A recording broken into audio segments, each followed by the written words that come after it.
Leela. A bit of a technical word. I will explain it in a short while.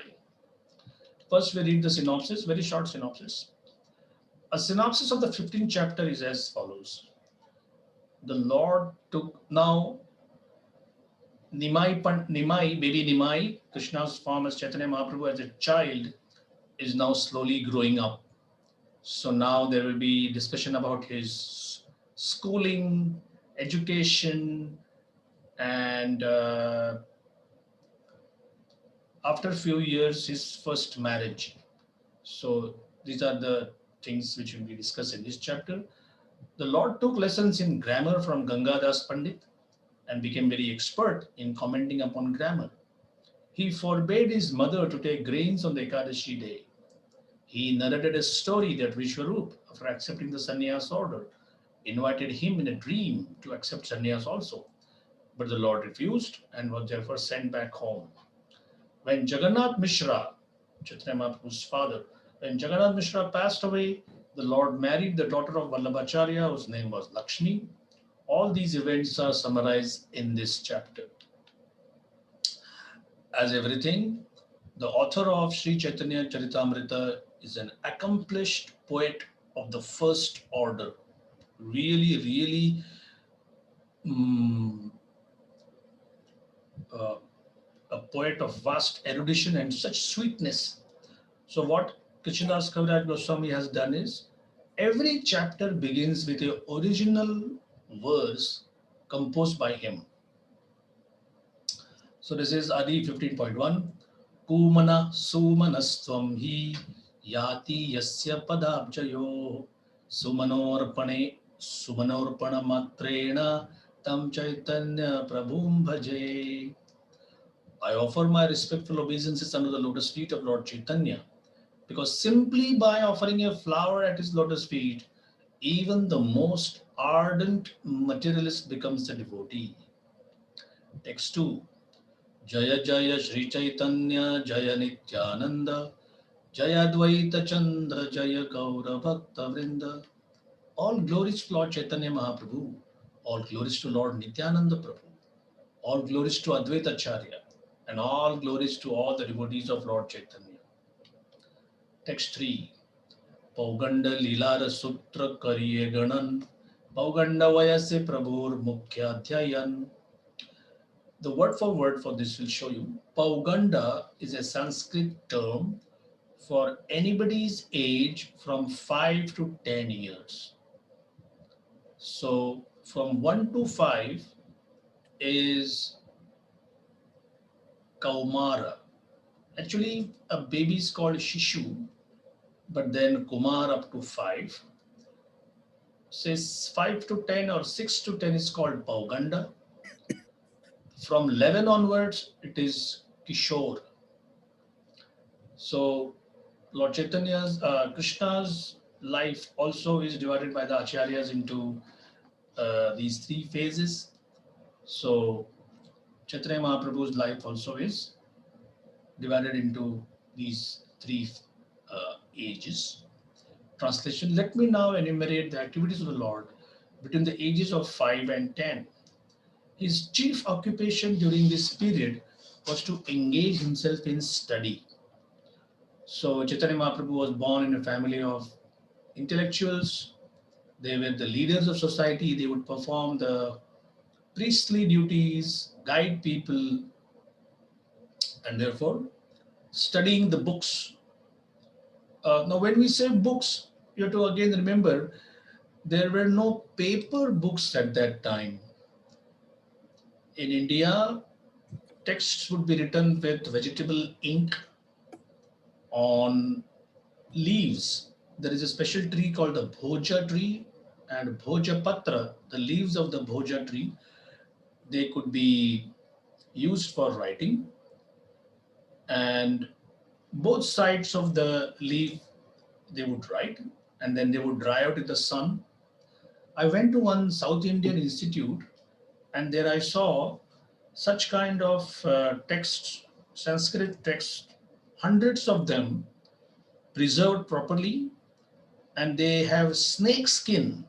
Snakes generally they when their body outgrows their skin, they cast their skin, and that skin was kept everywhere. I asked them, why you do this? So they say this preserves this text from getting damaged by termites or other insects. So there is a lot of wisdom available as to how to keep these things preserved. The ink also would be totally vegetable based and would last for years and years. So, like today, people carry tablets. No, we say tablet, but it is a plastic and electronic device. So that time, people would carry their uh, big load of books, these leaves books, and that's how they would travel from one place to another. A scholar would come with a huge cartload of such books, set up his shop, start teaching, after some time go somewhere else. So the whole atmosphere in Bengal at that time was saturated with study. Scholars would be given the highest respect. So some of those pastimes we'll see later.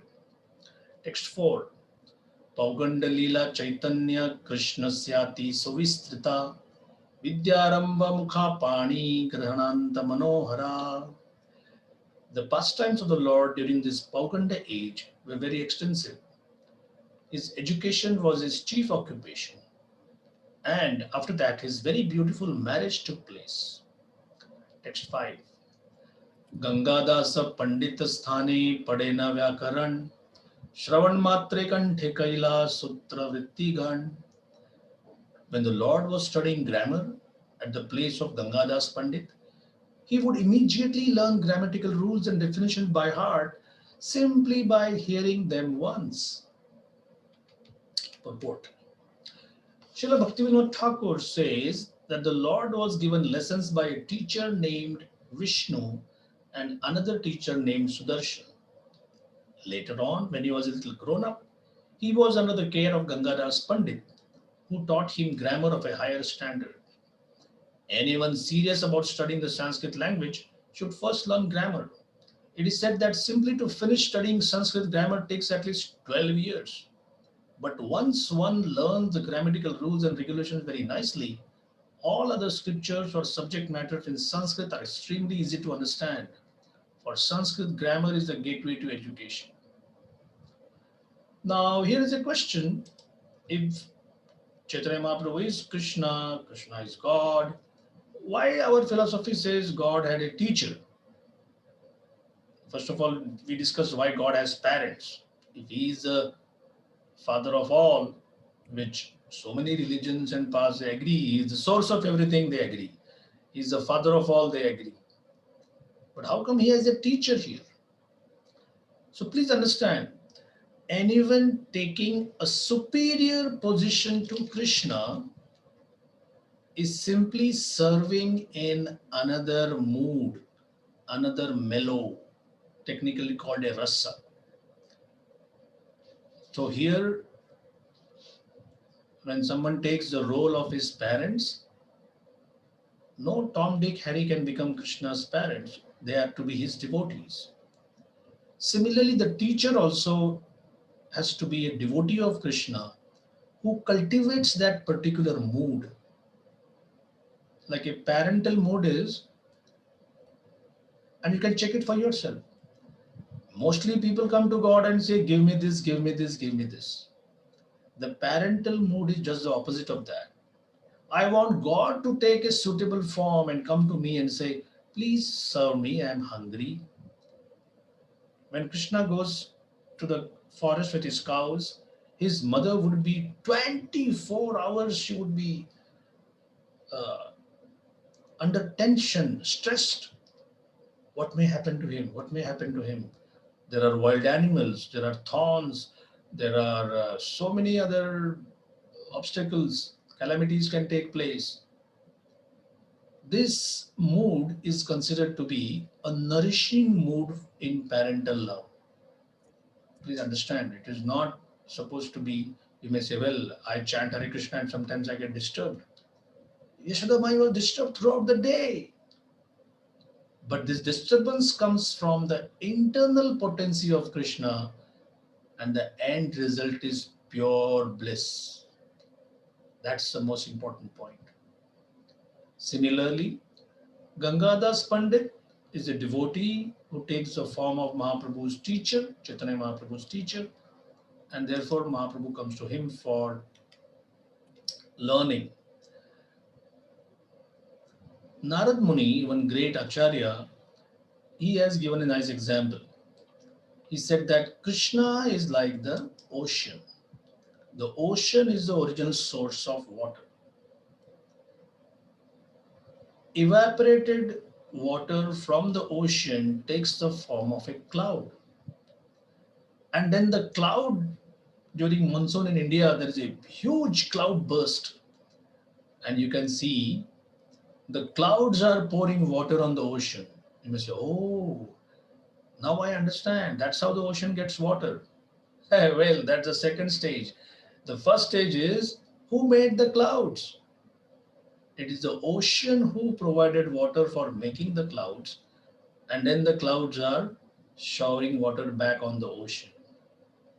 So, similarly, Krishna is the original source of all knowledge. In fact, is the original source of everything. His devotee takes the knowledge component from him, and in this pastime, he gives that knowledge, that same knowledge to God as a matter of service.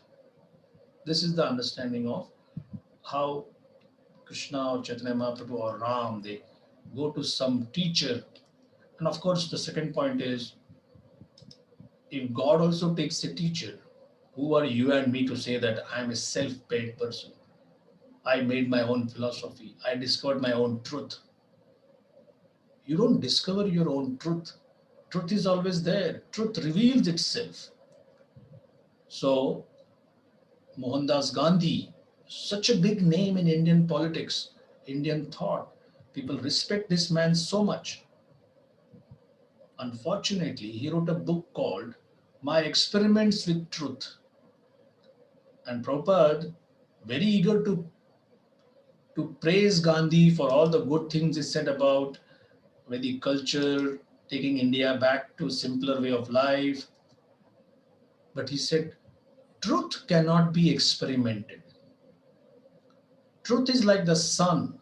The sun does not ask for your permission to rise or doesn't apologize if he has not risen.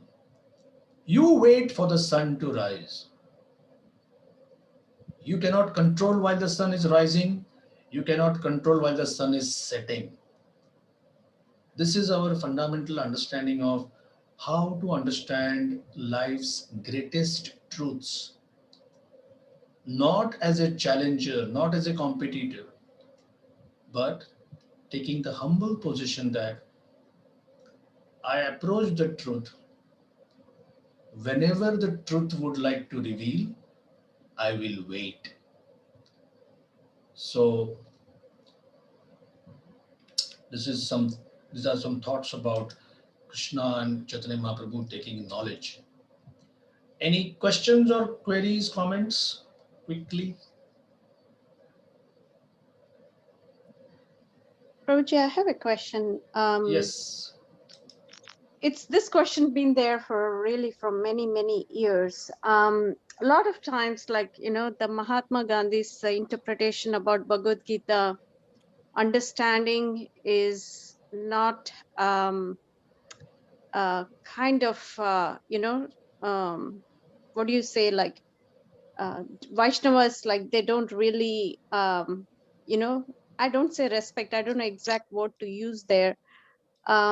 So like Mahatma Gandhi, he has his own interpretations about Bhagavad Gita, understanding. So my question, when we have our Bhagavad Gita books, like which purports are written by Srila Prabhupada, in the back cover there is, like, mention of Mahatma Gandhi's, like, different authors write about that Henry David Thoreau and Yes, Thoreau yes, is there, Schopenhauer, Gandhi. that on the cover? Like, I'm just curious.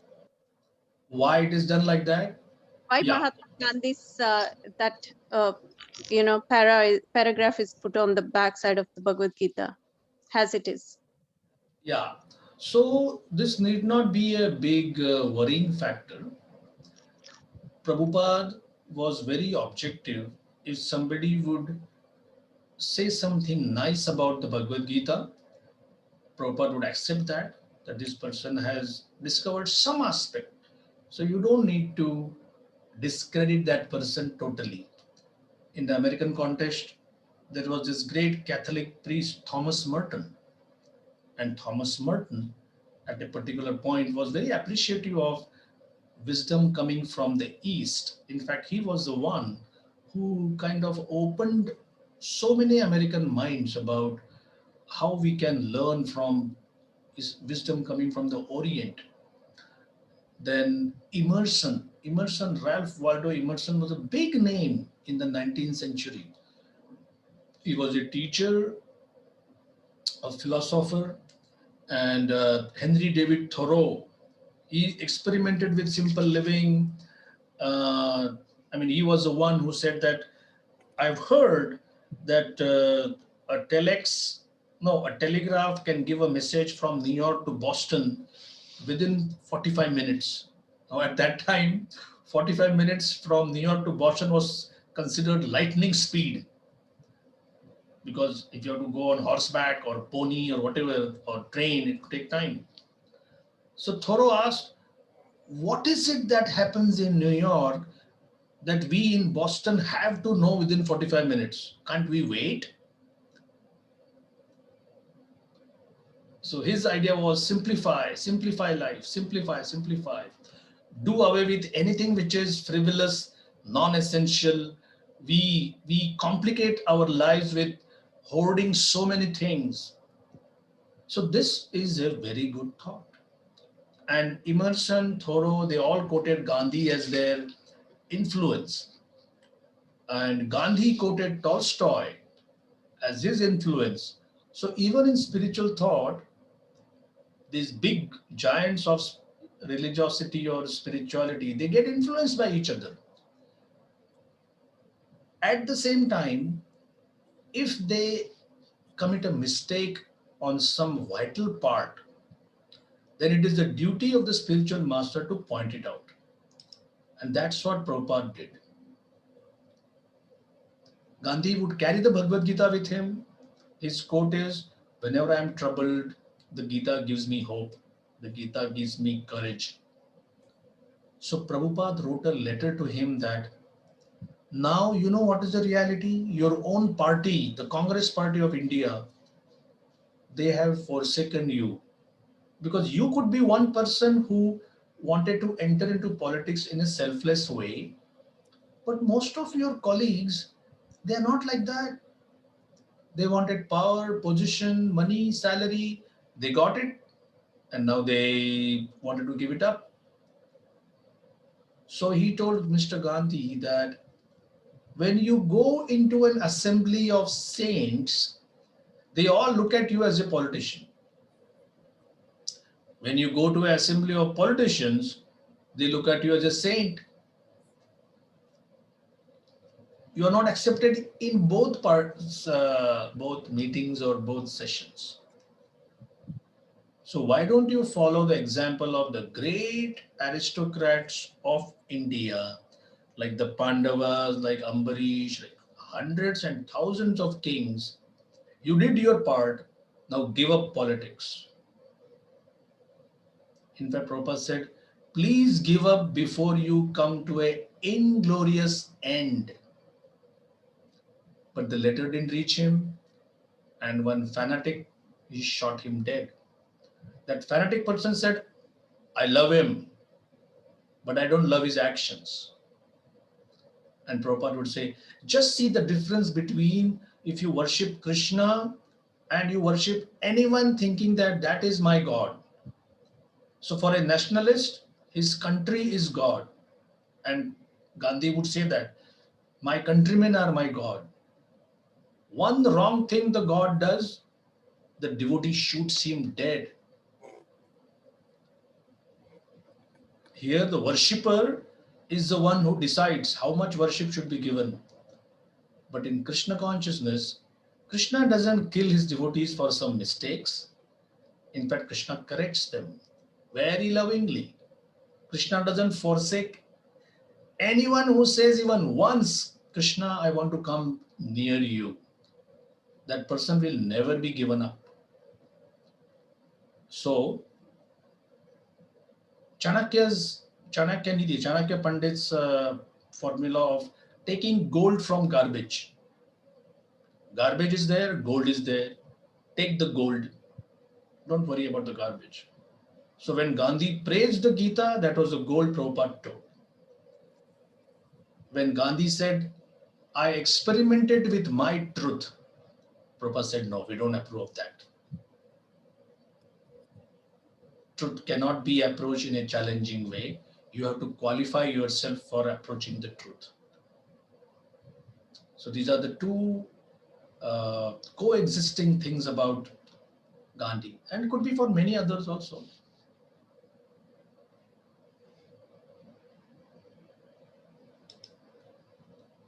Is that okay?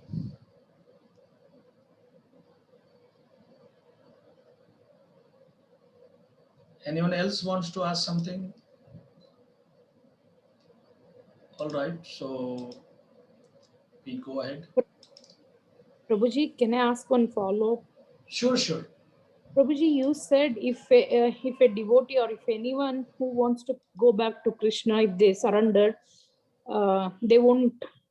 I mean, my question is, we saw there are so many people who fall back also, right, Prabhu, if they really want to go back, but after some practice, maybe lack of association or somewhat, whatever the reason it might be, but they fall down, right? What about them? Can you please give me more light on that? 6th chapter of Bhagavad Gita, Krishna gives an elaborate understanding. Somebody falling after limited progress, somebody falling after a long duration, after substantial progress. Krishna divides into two parts. So Krishna says somebody has done, this is my own example. Let's say bhakti is like a file to be downloaded. Vaikuntha is the main server. We are here in this material world and we are downloading the bhakti file. What if the file has been downloaded only 13%? Your material computer file will not open because 13%, a lot of it is remaining. But Krishna will protect that 13%, and the next life he will make you start from 13. If somebody puts $1 million in cash in a bank and dies, and later in another life he remembers, oh, I was so and this is my bank, will the bank give him the money? The bank will say, our records show that you are dead. They say, but I'm assuring you I am the same person. I said, no, a dead man cannot come and take cash. So what you have done, if it is finished, if it is unfinished by the time you are dead, it's gone. If you make a house, everything is there except the roof. Can you stay there? No. So that is what Krishna says, that a little progress on the path of bhakti will save you from the most dangerous fear. Now let us say somebody who has done not 13% but 83%. Only 17% is remaining. Does Krishna treat the person the same way? He said, no. I give him birth in a family of transcendentalists. They already teach him or her right from the beginning, and the person makes progress. So these are the two general ways of understanding. We see Ajamil, born in a very good family, but fell down, but Krishna protected him. We see Durvasa Muni committing an offense, but still Krishna protected him. Who else? Jagai Madai, they committed so many offenses, but Nityananda Prabhu protected them. So when you and me fall, it is because we are weak. But when great devotees they have a fall, that is considered a teaching example. Don't examine their lives as to what did they do to fall. They didn't do anything to fall. They were chosen by Krishna to set an example. These are some thoughts. Sure, Prabhuji. Thank you. Hare Krishna. So I'll continue from text 6. Alpokale haila panji tika te praveen. Chirakaler paduya jine hoya naveen. Translation. He soon became so expert in commenting on the Panji Tika that he could win victory over all other students, although he was a neophyte. So there is a commentary purport. Srila Bhaktivinoda Thakur says there was a commentary on grammar called Panji Tika that was later explained very lucidly by Sri Chaitanya Mahaprabhu. Text 7. Adhyayana Leela Prabhur Dasa Vrindavan Chaitanya Mangale Kaila Vistari Varnan. So now this is something which is a simple statement, but I feel this is a height of Vaishnava humility. The author of the book we are reading is Krishnadas Kaviraj Goswami.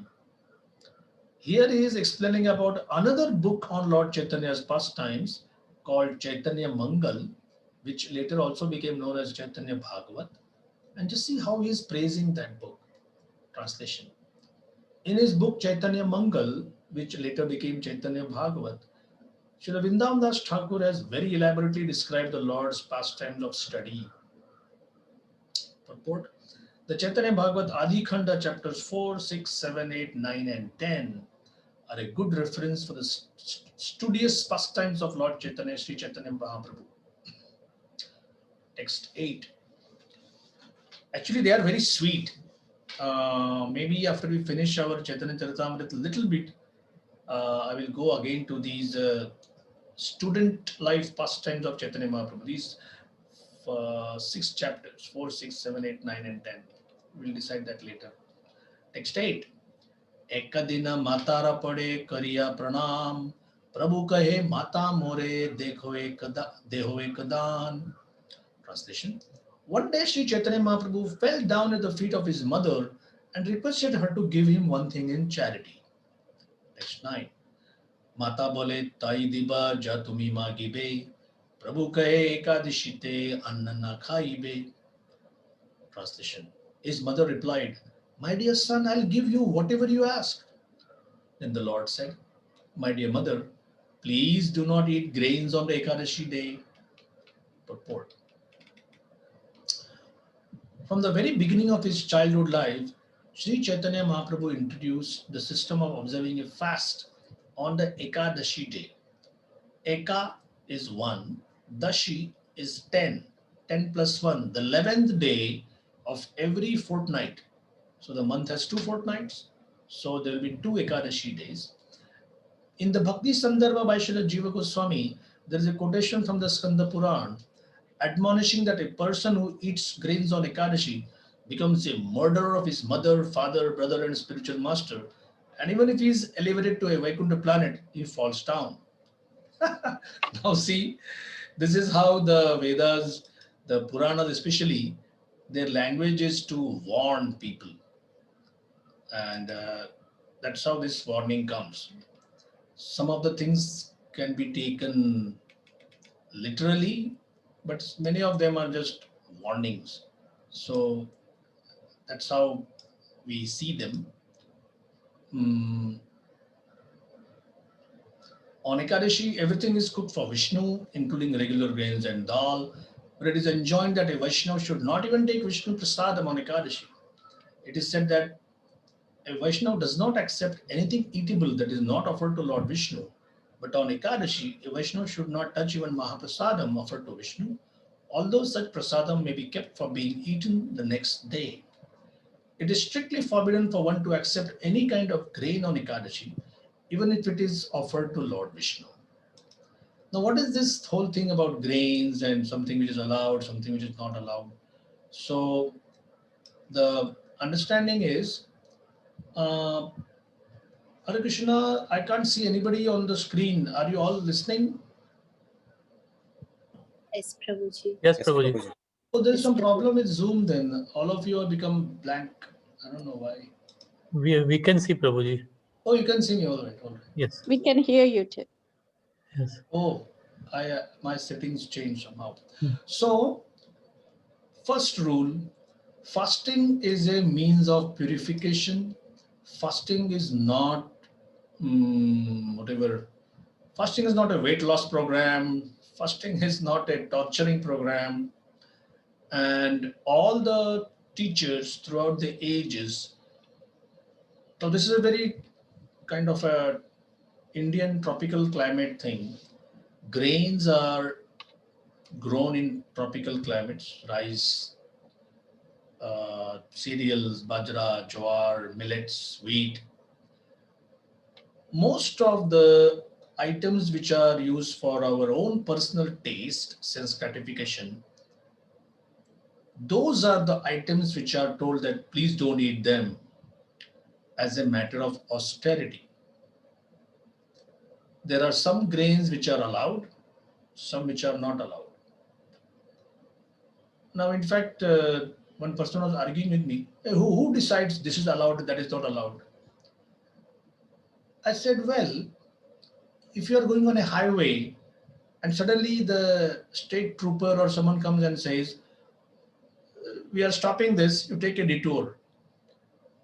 Will you argue with him that I use this every day? Yesterday I was there and you didn't stop me. Why are you stopping me today? Many times they would say, no arguments, just take the detour. Oh, but it is a long cut for me. I have to spend at least half an hour. There could be a reason, there could be an accident. They have opened up the highway for some repairs or anything could have been there. But in our general life, when we see an authority, we do obey. In my first visit to America, a police car went by without the lights blinking. And I asked my friend, what does that mean? He said, oh, no worries. I said, why? He said, the lights flashing means you have to stop. I said, what if you don't stop? He said, that is considered another offense. I said, wow, this is rich. So if you have cut a signal, done something, or if you have committed some bank robbery or whatever, and there's a car and the lights are flashing, and if you don't stop, then the first offense registered is, why didn't you stop? When you took your driving license, you were trained. So nobody can say, I pay my taxes and this is my vehicle, so this highway is mine. No, sir. Please understand the same logic is used in spiritual life. This is your body. You paid for it by your material karma. But that doesn't mean you can use it on the life's highway any way you want.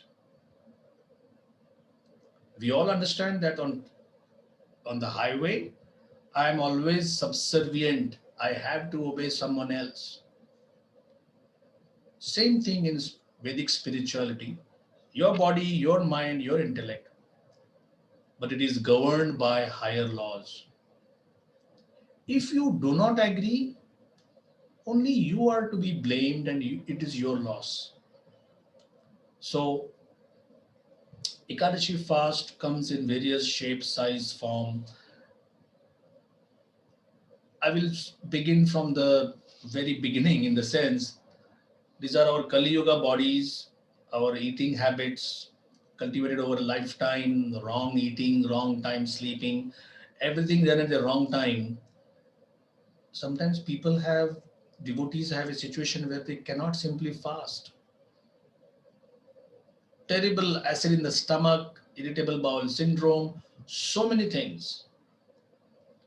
In fact, in the Ramanuja Sampradaya, long grain rice, now some of you are from South India, So isn't long grain rice the standard for self gratification? Rice has to be long grained and very nice.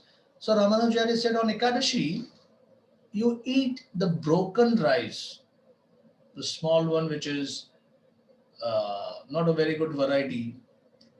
So this all of this comes under the technical name of Anukalpa.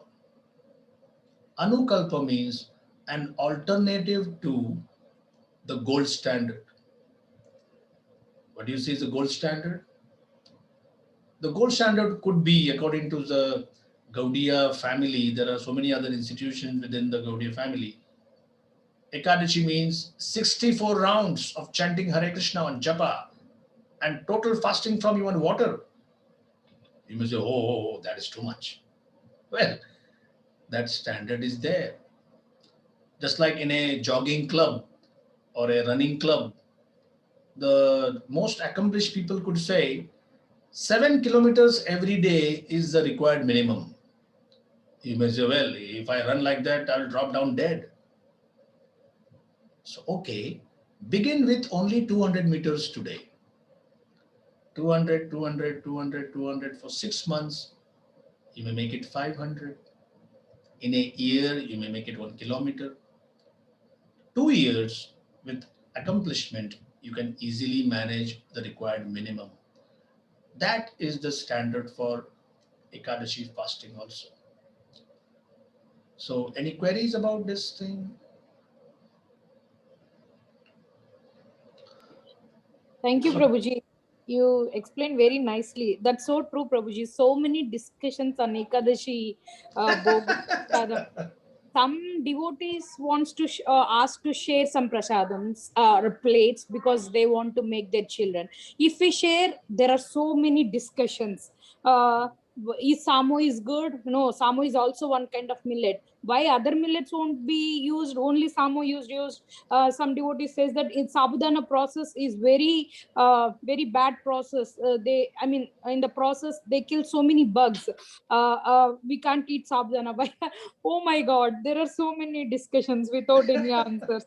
That's so true. Thank you so much, Prabhu.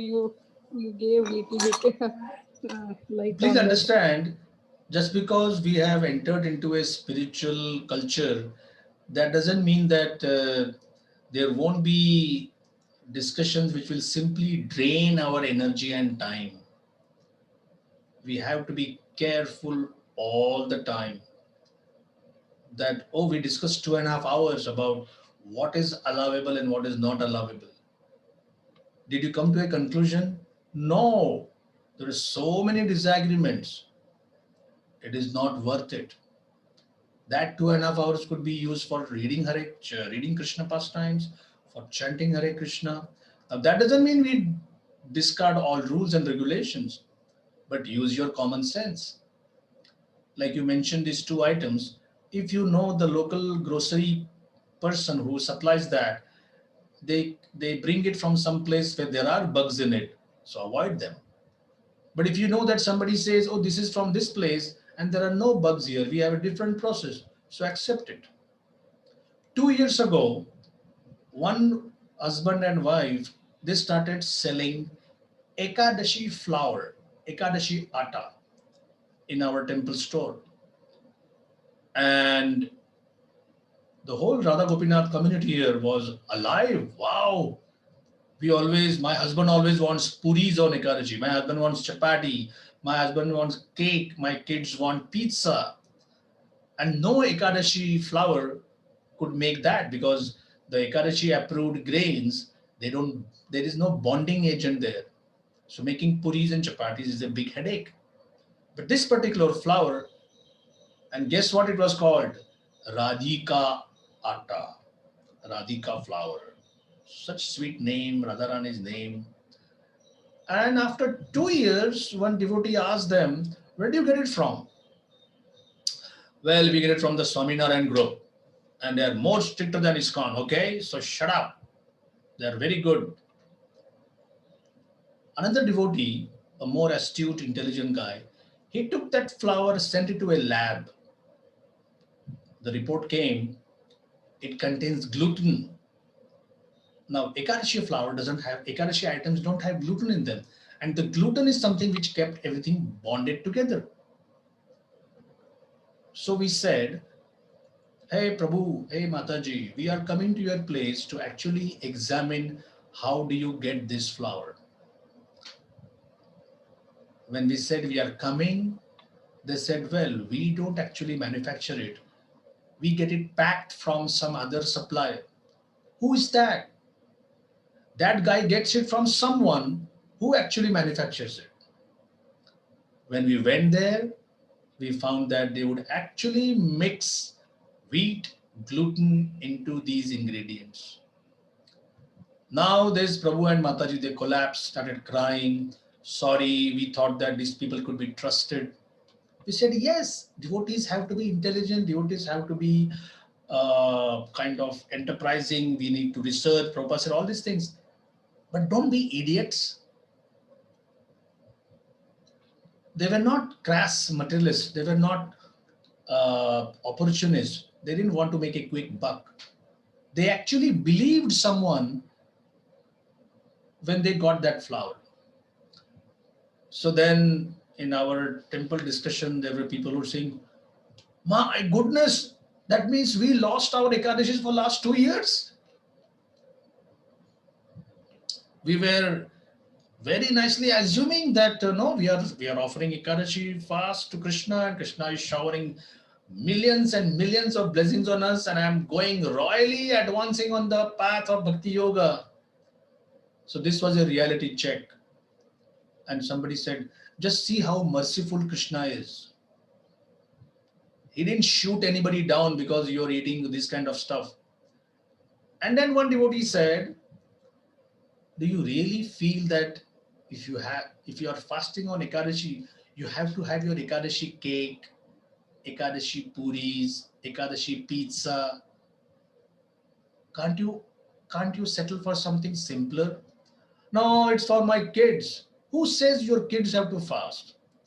You feed them full grains.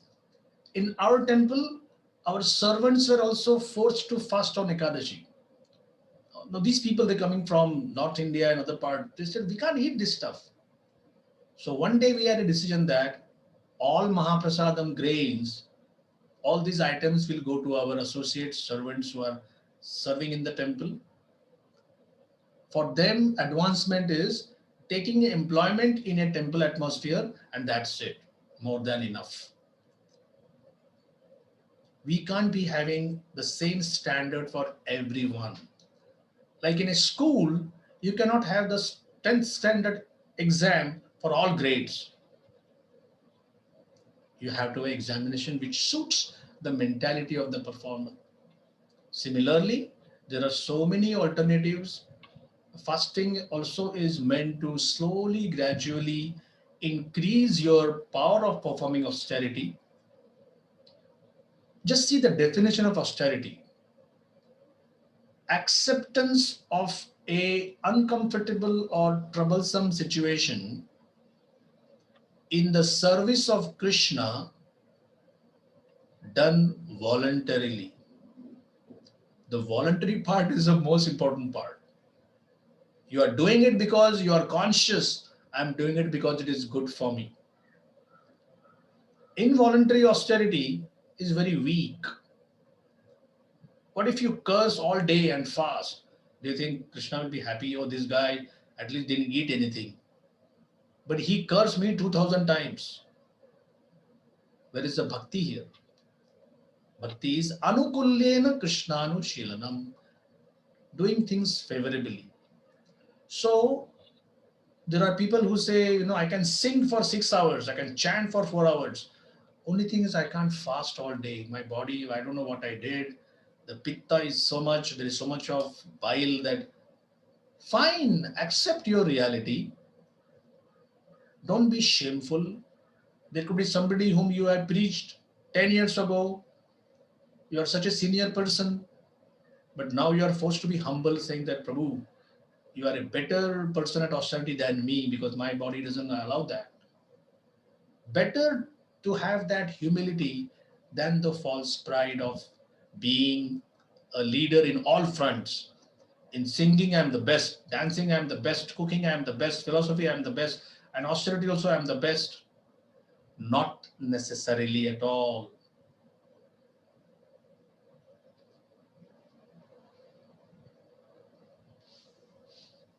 Thank you, Prabhuji.